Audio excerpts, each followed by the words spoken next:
In the quaint village of Brookhaven, nestled between rolling hills and whispering woods, life went on at its predictable pace.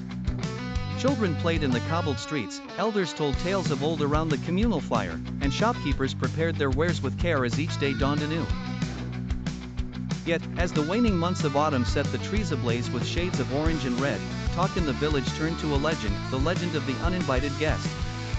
It was said that every year, as the air grew crisp and the nights longer, a mysterious figure would roam from house to house. No one knew from where he came or the purpose of his visits. The only evidence of his presence was the sudden singing of a lullaby on the wind, a ghostly tune that would drift through the streets before dawn, heard only by those who lay awake in the night. Those who had heard it described it as both beautiful and unnerving. Martha, a young woman with a penchant for adventure and a fearless heart, had grown up with the stories.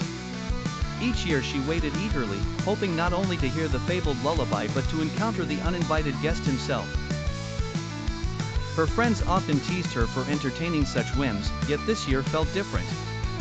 There was an air of anticipation that set her heart racing.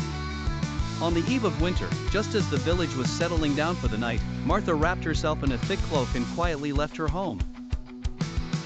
Her breath fogged the air as she walked through deserted lanes, guided only by the silver light of the moon. An hour passed, then two.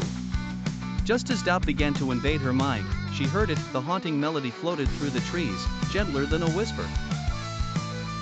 Drawn to the sound, Martha followed, her steps quickening on the forest path that flanked the village.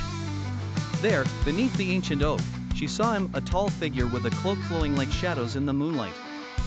His face, however, was hidden in darkness. Martha's heart pounded, but she stood her ground, clearing her throat to address the specter. "Who are you, and why do you come here every year?" Her voice barely echoed before the figure turned, and in a voice like the rustling of leaves, he replied, "I am the keeper of dreams, bound to remind you of forgotten fears and hopes." As his words faded, so too did he, like mist in the morning sun. Martha stood there, enveloped by a newfound understanding. The village would learn of her discovery, but the legend of the uninvited guest, now demystified and yet enriched with enigma, would persist, echoing through the hollows of Brookhaven with the promise of another mysterious reunion next year.